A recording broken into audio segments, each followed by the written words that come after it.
और आपको सीधा भोपाल लिए चलते हैं, जहां सीएम आवास में सम्मान समारोह का आयोजन किया गया है। पदक विजेताओं का सम्मान समारोह सीएम डॉक्टर मोहन यादव कार्यक्रम में शामिल हुए हैं। पदक वीरों का सम्मान समारोह का आयोजन किया गया है। डीजीपी श्रीमान कैलाश चंद्र मकवाना जी ने अपने विचार व्यक्त किए। माननीय कंसोटिया जी, मकवाना जी, कपूर साहब, हमारे चंचल शेखर जी, इस अवसर पर आप सभी को स्वतंत्रता दिवस की वर्षगांठ की पुनः बधाई देता हूँ, शुभकामना देता हूँ। उन अमर शहीदों को भी विनम्र श्रद्धांजलि अर्पित करता हूँ, जिन्होंने भारत माता की आज़ादी के लिए हंसते हंसते प्राणों का उत्सर्ग किया, और उनके बलिदान से ही हमारी आज स्वतंत्र भूमि, जिस पर हम गर्व से खड़े हैं, हमारे लिए सौभाग्य की बात है। कई कारणों से आज का दिन और महत्व का भी है। यद्यपि जन्माष्टमी कल है, लेकिन हमारे अपने अतीत के गौरवशाली पृष्ठों से उन सारे चीज़ों में भी हम देखने जाएंगे तो हमको वो सब दिखाई देगा, जिसके कारण से भारत का सनातन संस्कृति का गौरवशाली क्षण हमेशा हम सबको एक विशेष दौर में ले जाता है। लेकिन ऐसे दौर में भी जब हम अपनी इस पुलिस विभाग के साथ बात कर रहे हैं, तो ये अत्यंत गौरव और सम्मान का क्षण भी है, जब राष्ट्र की ऐसी विविध और विपरीत परिस्थितियों में भी हमारे जवान अपनी जान की बाजी लगा करके अपनी दक्षता का उत्कृष्ट उदाहरण पेश करते। मैं आप सबको बधाई देना चाहता हूं, जो पुरस्कृत हुए आज अलग अलग प्रकार से। सवेरे ध्वजवंदन के समय जब मैं सुन रहा था अलग अलग हमारे जवानों की विशेषताओं के बारे में, कहाँ कोई भीषण आग लगी थी, वो अपनी जान की बाजी लगा करके अपने आप को भूलकर एक एक परिवार के 7-7 लोगों को बचा के ले जाता है। कोई नक्सलाइट मूवमेंट में अपनी जान की बाजी लगा करके उन्होंने अपनी भूमिका निभाई। जहाँ जैसी चुनौती मिली, कोई मिले ना मिले, हमारा पुलिस का जवान या अधिकारी जरूर मिलता, हमें इस बात का गर्व है, और मैं इस कारण से आपको बधाई देना चाहता हूँ। ये हमारी दक्षता का ही पैमाना है, जिसके आधार पर एक तरफ जहां कठिन से कठिन चुनौतियों का मुकाबला में मिलते हैं, वहीं सुमधुर ध्वनि के साथ हमारे बैंड वादकों ने भी अपनी अलग से पहचान बनाई। मैं आपको भी बधाई देना चाहता हूँ। और जब बात कर रहे हैं इनकी तारीख की, तो वो सब कलाकारों को भी बधाई देना चाहता हूँ, जो झूम झूम कर अलग अलग दौर में जोरदार अभिनंदन करें। मुझे मालूम नहीं पुलिस इतने अच्छे अपने बीच कलाकारों को भी समेटे हुए हैं। क्या दुनिया है, कैसा समय है। किसी की आवाज़ अगर लगता है फिल्मी दुनिया में ट्राई करते तो पुलिस की नौकरी छोड़कर अच्छा मुकाबला अच्छा उनको मौका मिल सकता था, लेकिन पुलिस के साथ जोड़कर भी ये भी गौरव का क्षण है हमारे लिए। और सौभाग्य की बात है, अलग अलग प्रकार से जब मैं आज इनके आंकड़े देख रहा था, तो 65 पुलिस अधिकारियों को उनकी असाधारण सेवा और उत्कृष्ट योगदान के लिए उनको मैंने पदक प्रदान किए, उनकी एक तरह से उज्जवल भविष्य की कामना करते हुए, जिसमें मध्य प्रदेश पुलिस, जेल विभाग, होमगार्ड के अधिकारी कर्मचारी शामिल हैं। वीरता के लिए 12 पुलिस अधिकारियों को पुलिस वीरता पदक दिया गया। विशिष्ट सेवा के लिए माननीय राष्ट्रपति महोदय का पुलिस पदक से 8 पुलिस अधिकारियों को सम्मानित किया गया। विशिष्ट सेवा के लिए जेल विभाग, नगर सेवा, नगर सुरक्षा के कुल 3 अधिकारियों को अलंकृत किया गया। सराहनीय सेवा के लिए 32 पुलिस अधिकारियों को अलंकृत किया गया। सराहनीय सेवा के लिए पुलिस पदक से 5 जेल पुलिस अधिकारियों को अलंकृत किया। नगर सेवा, नगर सुरक्षा के 8 अधिकारियों को अलंकृत किया गया है। ये आपकी अपनी क्षमता योग्यता के आधार पर आपका गौरवान्वित करने वाला क्षण देने के लिए मैं स्वयं अभिभूत हूँ। मुझे इस बात का गर्व है, हमारी पुलिस की दक्षता के कारण से न केवल आपके सीने पे मेडल लगता है, बल्कि छाती तो हमारी भी चौड़ी होती है कि हाँ, प्रशासन का ये गौरवशाली क्षण लाने के लिए हम और आप सब ने मिलकर, इसीलिए तो ये आपके सीने पे तमका सजता है, जिसके कारण से बाकी को प्रेरणा मिलती है। मैं कई कारण से आपके बीच जब आता हूँ तो मुझे लगता है कि सरकारी विभागों की तुलना करने में, कंसोटिया जी बुरा मत मानना, मैं कुछ नंबर ज़्यादा पुलिस के लोगों को देता हूँ, पुलिस अधिकारी कर्मचारियों को देता हूँ। और उसके पीछे भाव इतना ही है, आप लोग भी काम करते हो, ऐसा नहीं कि आप नहीं काम करते हो, आप दिमाग से ज़्यादा करते हो, ये दिल से करते, इतना अंतर है। थोड़ा सा अंतर इसलिए है, दिल और दिमाग में फ़र्क हो जाता है।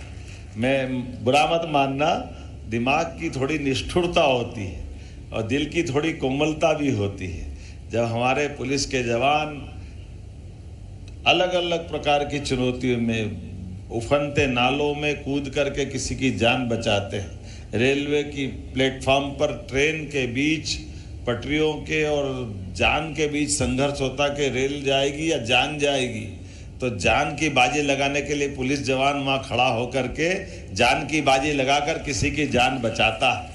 ये सरल नहीं है, लेकिन ये बात भी सही है कि सिविल सेवा से और पुलिस से, दोनों से मिलकर के मैं अपने दोनों बाजू में देखूं कि दोनों में से ज़्यादा बाजू कौन सा अच्छा है, तो मुझे लगेगा दोनों को नंबर देना पड़ेगा। कोई कम नहीं है, दोनों का अपना महत्व है, क्योंकि इससे ही हमारा शरीर बनता है। मैं आज के इस अवसर पर ये जो हमारा कई प्रकार के, अभी माननीय, मैं दोहराना नहीं चाहूँगा, माननीय मकवाना जी ने वो सारे अभियान का उल्लेख किया है। नक्सल का खास करके उन्मूलन अभियान जो चलाया है, और ये बात सही थी कि उनने मेरे से पूछा कि हमको आउट ऑफ टर्न प्रमोशन देने के लिए कब जाना चाहिए, तो मैंने कहा कल। वो चौंक गया, अरे एकदम क्या हुआ? हमने कहा थोड़ा तैयारी के लिए तो टाइम दो। हमने कहा मुझे ऐसा लगता है हमारे लोगों ने अच्छा काम किया तो एक क्षण भी क्यों बेकार करें, उनको उसी क्षण हमको पुरस्कृत करना चाहिए। इसी आधार पर हमारे लोगों का मनोबल बढ़ता है। और हमने देखा है, मैं कभी कभी उस पर जाना नहीं चाहता हूँ, लेकिन ये भी सुनने में मिलता कि 10 साल से हमारे बीच में नक्सलवादी गतिविधियाँ नहीं हुई, ये आंकड़ा भी था। लेकिन जहाँ भी ये 10 साल की गतिविधि थी, हो सकता वो हमको आंखों में धूल झोंक रहे होंगे, लेकिन साल 1.5 साल में आपने इतनी बड़ी बड़ी मुठभेड़ कर ली कि मैं आपको पुनः बधाई देता हूँ। ढूंढ ढूंढ कर मार रहे हैं, कहीं छिपे हैं, जमीन में दबे हैं, हवा में हैं, जहाँ भी हैं आपकी निगाह से बाहर नहीं है। इसलिए हमने सब प्रकार की जो आपने चीज़ चाहिए, मैं अपने मिनिस्ट्री को भी बधाई देना चाहूँगा। होम का भी मेरे पास काम है और सरकार का दायित्व भी है, लेकिन हम और आप मिलकर के जो यशस्वी प्रधानमंत्री के लिए जोरदार अभिनंदन करें, श्रीमान नरेंद्र मोदी जी के, कितने प्रकार से वो काम करते हैं। और उन्हीं के साथ साथ माननीय गृह मंत्री का भी जोरदार अभिनंदन करें, माननीय अमित शाह जी का। हम वो दौर याद करें जब नक्सलवादी मामले को बहुत लाइट लिया जाता था, कोई इसकी गंभीरता ही नहीं समझता था, लेकिन ये बहुत गंभीर चुनौती है। इस चुनौती को जितना हमको अंदर तक जाएंगे, एक तरफ ये मानवता के लिए भी कई प्रकार की चुनौती लेकर आता है, दूसरी तरफ जब देश के बॉर्डर और देश के बॉर्डर के बाहर के कई सारे षड्यंत्र होते हैं, उन षड्यंत्रों की जड़ जमाने का भी तो यही कारण है जो लोकतंत्र को हानि पहुंचाता है। लोकतंत्र में आप कभी कोई सोच सकता है कि बाहर किसी और देश का व्यक्ति अपने देश के अंदर सरकार बनवा ले? ये तो बड़ा आश्चर्य की बात है। ये नक्सलवादी मूवमेंट के माध्यम से वो अपनी स्वतंत्र सत्ता की कल्पना करते हैं, अलग अलग मंत्रालय बांट लेते हैं। अरे ये कैसे हो सकता है? ये कभी नहीं हो सकता है। और उनकी आड़ में हमारे भोले भाले आदिवासियों को, गरीबों को, उनको शासन की योजनाओं का लाभ नहीं लेने दे रहे, उनके बच्चों को स्कूल जाने में कठिनाई हो रही, शासन की कोई सड़क बनाने की, स्कूल बनाने की, कई प्रकार के काम करने की जो अवस्था होती है उसमें बाधा डालते हैं। तो ये चीज़ें तो बिल्कुल नहीं चलेगी। और माननीय गृह मंत्री जी ने तो टारगेट दिया है कि 2025 नहीं बचेगा 32, कोई बचने वाला नहीं है, सारे जड़ से खत्म कर देंगे। जितने प्रकार के षड्यंत्र हैं, सारे षड्यंत्रों का समापन करते हुए। और मुझे इस बात का गर्व है, मध्य प्रदेश तो ये तो शांति का टापू के नाते से जाना जाता है। स्वाभाविक रूप से हमारे यहाँ पर तो ये अनुकूल और उदाहरण बन रहा है, छत्तीसगढ़ और मध्य प्रदेश और उससे लगे हुए बाकी बॉर्डर के सारे राज्यों से। जिस प्रकार से आज मैं आंकड़े देख भी रहा था, वाकई अब हमारे लिए एक नए प्रकार का, नए दौर का भारत है। और एक तरफ जब आप नक्सलवादी गतिविधियों में अपनी दक्षता दिखाते हैं और अपने अधिकारी जवान, अब तो बड़ा मुझे इस बात को कहते हुए गर्व भी है, पुलिस के ही बड़े से बड़े अधिकारी, अदरवाइज बड़ा बुरा मत मानना, ऐसे मामलों में बड़ा मुश्किल जाता था, बड़े अधिकारी चुनौती के, और ऐसे मामले में मैं जरा परीक्षा ले रहा था, लेकिन मैंने 1-2 IPS अधिकारी की ऐसे ही जानकारी ली, वो अच्छे बड़े बढ़िया जिले में थे। हमने कहा तुमको यहाँ छोड़कर नक्सलवादी जिले में जाना है, तो मुझे गर्व हुआ मुझे कि हाँ मैं होम मिनिस्टर हूँ। हमारे उस अधिकारी ने कहा कि उठा करके मुझे भेजो, मैं वहाँ ड्यूटी करूँगा और आपकी इस पूरी अपनी ड्यूटी के दरमियान आपको गौरव के ऐसे कई कारण बनाऊंगा जिसके कारण से पुलिस को अपने आप पे गर्व होगा। यही तो हमको हिम्मत दिलाता है, इसी के आधार पे तो आनंद आता है। मैं आज अपने लिए पुलिस के इस कारण से, कहाँ डाकुओं की समस्या थी, कहाँ नक्सलियों का था, आप अलग अलग प्रकार के सारे अभियानों में, और नशा मुक्ति के लिए भी जितना आपने किया, बहुत मैं आपको बधाई देना चाहता हूँ नशा मुक्ति अभियान के लिए भी। और ये लगातार चलाना है, इस अभियान के अलावा भी इसको लगातार हमको अपने प्रदेश के अंदर नशा मुक्ति के खिलाफ इसी भावना का प्रकटीकरण करना है। नशे सभी प्रकार का होगा, लेकिन केवल नशा नक्सल इतना ही नहीं, आजकल साइबर अपराध है, महिला सुरक्षा है, तकनीकी नवाचार है, जन जागरूकता अभियानों के माध्यम से साहसिक आपके इस योगदानों ने अपराधियों के हौसले पस्त किए हैं। जीरो टॉलरेंस नीति के तहत 1.5 करोड़ के इनामी 10 नक्सलियों को मुठभेड़ में खात्मा करना, जयपुर सीरियल ब्लास्ट के आरोपी की गिरफ्तारी, आतंकवादियों पर कड़ी कार्रवाई, ये सब आप सबके पराक्रम के उदाहरण है। मैं आपको बधाई देना चाहता हूँ, पुलिस के सारे अधिकारियों को, पुलिस के सारे कर्मचारियों को।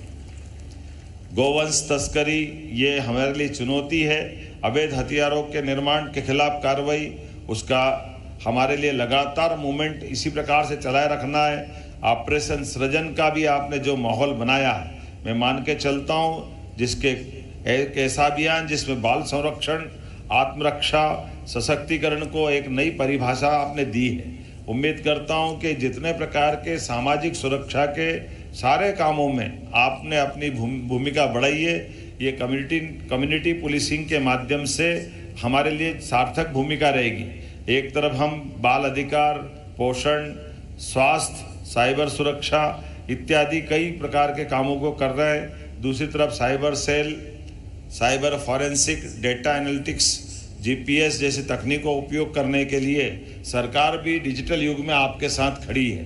किसी प्रकार की धनराशि की आवश्यकता होगी, हमारे द्वारा आपके इस प्रकार की व्यवस्था में कोई कंजूसी नहीं रहेगी। जो आप मांगोगे वो हम सब देने को तैयार हैं।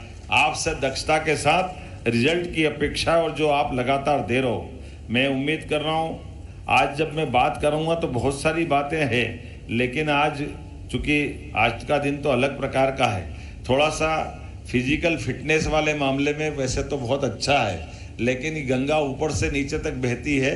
हम सभी मित्रों से निवेदन करेंगे, एक तरफ जब हम अपनी फिजिकल फिटनेस की ध्यान रखें, दूसरी तरफ अपनी इस पारिवारिक भूमिका को भी मत भूलना।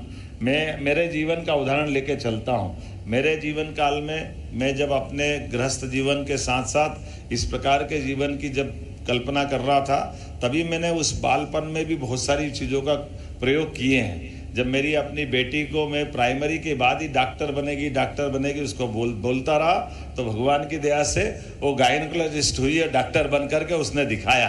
तो आपके इस भाग दौड़ की ज़िंदगी में पुलिस के पास समय कम होता है, लेकिन ये नए जो जवान भर्ती हुए नए अधिकारी हैं, ये भी अपने परिवार के बच्चों की प्लानिंग भी रखें, परिवार में भी थोड़ा समय देना। ये मैं मान के चलता हूँ कि परिवार और पुलिस दोनों की दुश्मनी रहती है, दोनों में से कौन सा त्यौहार साथ में मनाओ बड़ा कठिन जाता है, लेकिन रास्ता निकालेंगे तो हम इस प्रकार की भूमिका में भी एक अच्छे स्वस्थ वातावरण में हमारे जवान ड्यूटी करें, अधिकारी ड्यूटी करें। ये सब के लिए जो हो सकता है वो सब करने के लिए सरकार के माध्यम से हम आपके साथ खड़े हैं। मैं उम्मीद कर रहा हूँ आज के इस दौर में जब हम अपने सभी प्रकार के पुलिस कल्याण के कामों को देखता हूँ, तो पिछली बार मैंने स्वयं स्वास्थ्य हॉस्पिटल के लिए आपके बीच में आकर वो सौगात देने का प्रयास किया था। बड़ा झगड़ा हुआ था, हेल्थ डिपार्टमेंट कह रहा हॉस्पिटल तो सबके लिए होते हैं, पुलिस का अलग से हॉस्पिटल क्यों होना चाहिए। लेकिन आखिरकार हम आपके साथ ही खड़े दिखाई दिए और हॉस्पिटल का लोकार्पण हुआ है, क्योंकि हमने कहा कि ये हॉस्पिटल, और मुझे अच्छा भी लगा, पुलिस का काम इस मामले में बड़ा मज़ेदार रहता है। डॉक्टर भले ही सिविलियन होगा, लेकिन पुलिस का डॉक्टर बनने के बाद उसकी ड्यूटी कैसे होती है, ये मुझे मज़ा आया देख करके कि उससे भी ड्यूटी लेना, पुलिस का अपना जो तरीका है वाकई वो प्रेरणादायी है। मेरा बस चले तो बाकी को भी ऐसी ट्रेनिंग करा दूं, क्योंकि उसके आधार पर हमारे कई सारे लाभ मिल जाते हैं। मैं ऐसा किसी को अपमानित करने के लिए नहीं कह रहा हूँ, लेकिन प्रॉपर तरीके से काम करना, ये जो पुलिस का अपना एक तरीका है वाकई वो अद्भुत है। जब मैं और भी कई प्रकार से दिशा लर्निंग सेंटर जो पुलिसकर्मियों के बच्चों को आधुनिक शिक्षा प्रतियोगिता की परीक्षाओं की तैयारी के लिए, करियर गाइडेंस के लिए वो सुरक्षित वातावरण दे रहे हैं। शहीद पुलिसकर्मियों के परिजनों को 1 करोड़ की सहायता का प्रावधान भी हमने किया है। नक्सली और बाकी चीज़ों में तो आउट ऑफ टर्न प्रमोशन की बात मैंने पहले कर ली है, लेकिन हमने कहा कि तनाव अवसाद के आज के समय में जो एक गंभीर समस्या है, ऐसे में पुलिस के पास हार्टफुलनेस संस्था के माध्यम से भी गठबंधन किया है। ये बात सही है। यशस्वी प्रधानमंत्री ने योग के माध्यम से अंतर्राष्ट्रीय स्तर पर योग को प्रतिष्ठित किया है, और ये मेरा अपना खुद का जीवन भी, मेरा अनुभव भी है। हमारे द्वारा अगर हम अपना नित्य प्रतिदिन योगासन, प्राणायाम, ध्यान जितना समय मिले जरूर करना चाहिए। ये बात सही है कि इससे हमारा तनाव भी दूर होता है, और कुल मिला के शारीरिक मसले पे हमारे अपने लिए बोलने की ज़रूरत नहीं होती। और पुलिस को तो बहुत तनाव झेलना पड़ते हैं, लेकिन पुलिस इन सारी चुनौतियों को निपटने में सक्षम होती है। मैं आज के इस अवसर पर पुनः आपको बधाई देना चाहता हूं, लेकिन कुछ ज्यादती हो जाएगी अगर मैं 2-4 चीज़ों की घोषणा नहीं करूँगा। तो हमने अभी जब मैं जानकारी ले रहा था तो मुझे बताया गया कि राज्य पुलिस के पुलिस और होमगार्ड और नागरिक सुरक्षा के अधिकारी कर्मचारियों की विधवा और बच्चों के लिए स्नातक स्तर की सीटों में आपने कुछ आरक्षण चाहा है, तो मैं उसको आरक्षण देने की घोषणा करता हूं। हमारे बच्चों को उस मसलों पर जो इस श्रेणी में आते हैं, उनकी अपनी अगर 60 सीट है तो 1 सीट उसकी विशेष रूप से बनाई जाएगी, ताकि हमारे बच्चों को जो आपकी आवश्यकता है बताते जाना, क्योंकि ये लंबी चौड़ी बात है, मैं उसको संक्षेप में बोल रहा हूँ। कंसोटिया जी सुन लेना, इसका समाधान निकालने की जवाबदारी आपकी है, बाकी चीज़ों को मैं देखता रहूँगा। जब हमने पुलिस भर्ती की बात कही है, कई प्रकार के पद बढ़ाते जा रहे हैं, लेकिन मुझे ध्यान में दिलाया गया है कि आज भी लगभग 7,500 लोगों की परमिशन हमने भर्ती की दी है, लेकिन फिर भी 20,000 पद अभी बाकी है, और अगर ये भर्ती होते होते 2,000 पद वापस खाली हो जाएंगे, तो हम पुलिस के ऑलरेडी जो पद हैं उनको क्यों खाली रखना चाहिए। इसलिए 7,500 इस साल भरेंगे, 7,500 अगले साल भरेंगे, और 7,500 अगले 3 साल के अंदर कोशिश करेंगे सारे पद भर दें, कोई पद खाली नहीं रहने वाले हैं। ये पुलिस के सारे पदों को भरते हुए, और भरने के लिए भी अभी वो कर्मचारी चयन मंडल वगैरह आपको जो तकलीफ आती है, हम तो कोशिश कर रहे हैं आप जल्दी से जल्दी पुलिस भर्ती बोर्ड बना लें। ये पुलिस भर्ती बोर्ड बनाने की मैं घोषणा करता हूं, ताकि आपके अपने पुलिस के जो दायरे में भर्ती करने की जो सुविधा भी होगी और उसकी तीक्ष्ण दृष्टि भी होगी, जिसके कारण से उसके मापदंड पर आप अच्छे से भर्ती कर लोगे। ये मुझे अच्छा लगेगा एक तरह से। एक छोटी सी मेरी जानकारी और दी गई कि हमारे खास करके वीवीआईपी मूवमेंट में जो सुरक्षा में लगे हुए कर्मचारी हैं, इनको कोई 6वें वेतनमान का विशेष भत्ता, जोखिम भत्ता, ये शायद छूट गया है, ये नहीं दे पा रहे हैं। क्या कुछ है दिक्कत इसमें? तो ये मैं इसको देने की घोषणा करता हूँ। वो ऐसे सारे अधिकारी कर्मचारी जो इसका लाभ नहीं ले पा रहे थे, और भी बहुत सारी बातें मुझे बताई गई, मैं उन सब पे विचार करते हुए एक बैठक हमारे होम और फाइनेंस के साथ करा करके उन सारी बातों को लेकर के निश्चित रूप से आपके, जो मैंने प्रारंभ में कहा है कि मेरा अगर कोई निर्णय करने का मौका आता है और दूसरे विभाग के साथ जब मैं बात करता हूं, तो मेरा पलड़ा पुलिस की तरफ झुकता है। ये मेरा अपना प्रेम भी है, ये मेरा अपना आपके प्रति एक लगाव भी है। उम्मीद करूँगा ऐसे मौके पर जब हम आज अपनी स्वतंत्रता दिवस के इस आनंद के साथ अपने पुरस्कृत होने वाले अधिकारी कर्मचारियों के साथ बैठे हैं, हमारे अपने काम के बलबूते पर मध्य प्रदेश की पहचान आज पूरे देश में अलग प्रकार से है, तो हमारी पुलिस भी उतनी तत्परता से प्रेम वालों के साथ प्रेम, लेकिन गुंडे बदमाश से काहे का प्रेम। गुंडे बदमाश की जहां जगह है आप वहां जरूर पहुंचाइए। सरकार आपके साथ खड़ी है। बहुत बहुत धन्यवाद। भारत माता की जय।